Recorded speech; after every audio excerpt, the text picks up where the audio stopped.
ದಕ್ಷಿಣ ಕನ್ನಡ ಜಿಲ್ಲೆಯಲ್ಲಿ ಒಂದು ವಿಡಿಯೋ ಸಿಕ್ಕಾಪಟ್ಟೆ ಸದ್ದು ಮಾಡ್ತಾ ಇದೆ. ಪ್ರತಿಯೊಬ್ಬರ ಬಾಯಲ್ಲೂ ಕೂಡ ಅದೇ ವಿಡಿಯೋದ ಸುದ್ದಿ. ವಿಡಿಯೋ ಯಾರದ್ದು, ಯಾವ ರಾಜಕಾರಣಿಯದ್ದು, ಯಾವ ಮೊಬೈಲ್ನಲ್ಲಿ ಈ ವಿಡಿಯೋ ಇದೆ, ಈ ಮೊಬೈಲ್ ಯಾರಿಗೆ ಸೇರಿದ್ದು, ಆ ಮೊಬೈಲ್ ಪೊಲೀಸರಿಗೆ ಹೇಗೆ ಸಿಕ್ತು, ಹೀಗೆ ಹಲವಾರು ಪ್ರಶ್ನೆಗಳಿವೆ. ಒಟ್ಟಾರೆ ಗ್ಯಾರಂಟಿ ನ್ಯೂಸ್ನಲ್ಲಿ ದಕ್ಷಿಣ ಕನ್ನಡ ಜಿಲ್ಲೆಯನ್ನೇ ನಡಗಿಸುವ ಸ್ಟೋರಿ. ಕರಾವಳಿಯಲ್ಲಿ ನಡೆದೇ ಹೋಯ್ತು ರಾಜಕಾರಣಿಯೊಬ್ಬನ ರಾಸಲೀಲೆ. ಆ ರಾಸಲೀಲೆ ನೋಡಿ ದಂಗಾಗಿ ಹೋಗಿದ್ದಾರೆ ಕರಾವಳಿ ಪೊಲೀಸರು. ಒಂದಲ್ಲ ಎರಡಲ್ಲ 50 ವಿಡಿಯೋಗಳಿವೆ ಆ ಮೊಬೈಲ್ನಲ್ಲಿ.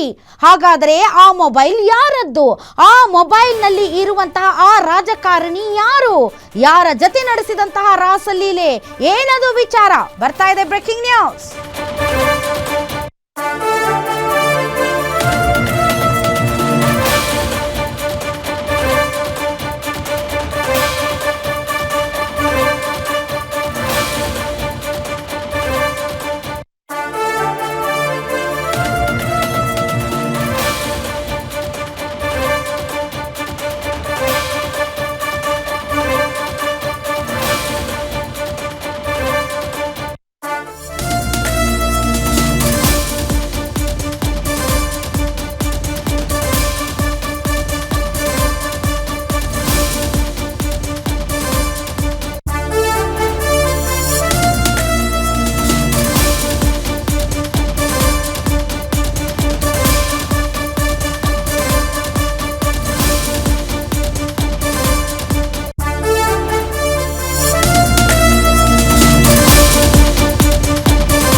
S, guarantee ನ್ಯೂಸ್ನಲ್ಲಿ Dakshina Kannada ಜಿಲ್ಲೆಯನ್ನೇ ನಡಗಿಸುವ story. ಕರಾವಳಿಯಲ್ಲಿ ನಡೆದೇ ಹೋಯ್ತು ಆ ರಾಜಕಾರಣಿಯೊಬ್ಬನ ರಾಸಲೀಲೆ.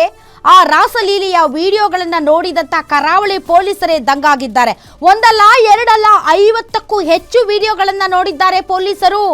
ಆ ಮೊಬೈಲ್ನಲ್ಲಿ ಅಡಗಿದೆ ಕರಾವಳಿ ನಾಯಕನೊಬ್ಬನ ಕಾಮಕಾಂಡ.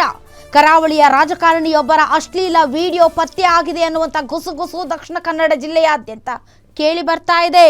ಪೊಲೀಸ್ ತನಿಖೆ ವೇಳೆ ಅಶ್ಲೀಲ ವಿಡಿಯೋ ಪತ್ತೆ ಆಗಿದೆ ಅಂತ ಬಿಸಿ ಬಿಸಿ ಚರ್ಚೆ. ಹಾಗಾದರೆ ಅಸಲಿಗೆ ಆ ವಿಡಿಯೋ ಯಾವ ರಾಜಕಾರಣಿಯದ್ದು, ಕಾಮಕೇಳಿಯಲ್ಲಿ ತೊಡಗಿದ್ದ ಆ ರಾಜಕಾರಣಿ ಯಾವ ಪಕ್ಷಕ್ಕೆ ಸೇರಿದವನು, ಪೊಲೀಸರು ದಾಖಲಿಸಿರುವಂಥ ಈ FIR ಅಲ್ಲಿ ಏನಿದೆ, ಆ ಮೊಬೈಲ್ನಲ್ಲಿರುವಂಥ ಆ ವಿಡಿಯೋದಲ್ಲಿ ರಾಜಕಾರಣಿಯೊಬ್ಬರ ಹಸಿ ಬಿಸಿ ದೃಶ್ಯ ಪೊಲೀಸರೇ ದಾಖಲಿಸಿದ್ದಾರೆ ವಿಡಿಯೋಗಳಿಗೆ ಸಂಬಂಧಪಟ್ಟಂತ FIR.